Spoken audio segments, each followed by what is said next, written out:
अस्सलाम वालेकुम वरहमतुल्लाह। زه ګډانی کې ګډانی جیل مخې ته د پی ټی ایم مقامی قیادت مشرانو سره ناستې وم او تقریبا یو 2 غنټې تفصیلي ملاقات علي وزیر سره وکړو چې هغه دلته د امن د چغې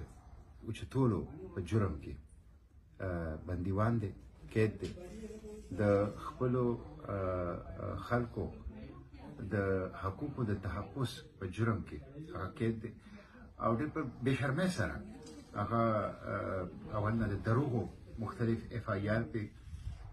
جوړ کړی شو په هغې کې په جیل کې پنډۍ کې وساتو په ګجرات کې وساتو په سرګوده کې وساتو په بکر کې وساتو بیا کراچۍ ته راوړو بیا اوس دلته ساتلی دی او په اطلاعاتي چې په سونو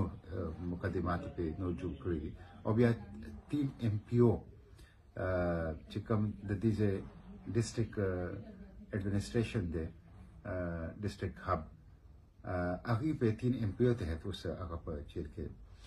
نو موږ هغه سره تفصیلي ملاقات وکړو د حوصله اوچته غیر معمولي جرأت او بهادرۍ سره هغه د دې ظلم د دې فاشیزم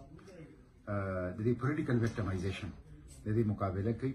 او د خپل علاقې د خیبر پښتونخوا وزیرستان د قبایلو د امن دپاره ډېر زیات پریشانه دی د هغه ځای د خلکو د جان مال عزت ابرو د تحفظ دپاره ډېر زیات پریشانه دی او هلته چې کومه ترخهګري ده په هغې باندې او چې د هغې په مقابله کې کم میلیټري اپریشن کې او دواړو کې د پښتون وسایل د پښتون خاوره میدان جنګ د پښتون وینه تویږي په دې ټولو باندې هغه سره خبرو وشول او د هغه پریشانۍ د هغه د درد اظهار وشو زه د هیومن رایټس ارګنایزیشن نه مطالبه کوم میډیا پرسنز نه مطالبه کوم سوشل میډیا اکټیویسټ نه د هغې نه مطالبه کوم پولیټیکل لیډرشپ نه پولیټیکل پارټیز نه د هغې نه مطالبه کوم پارلیمنټیرینز نه مطالبه کوم چې دا یو پارلیمنټیرین دی سابق یو پولیټیکل ورکر او لیډر دی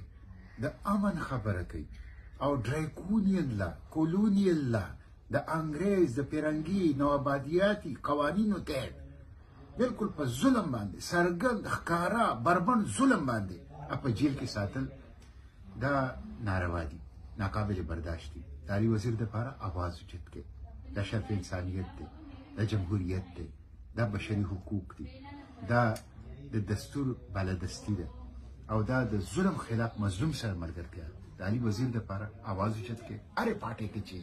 په هر حیثیت سره چې علي وزیر سره ظلم او زیاتې دا د دې حکومت او د معاشرې په تندي تور داغ دی د دې خلاف اواز اوچت کړي د دې خلاف جدوجهد اوچت کړي د دې خلاف نعره اوچت کړي د دې خلاف قدم اوچت کړي او د علي وزیر د رهایۍ مطالبه وکړي مسلسل مطالبه وکړي تر څو پورې جاري شي. ډېره شکریه.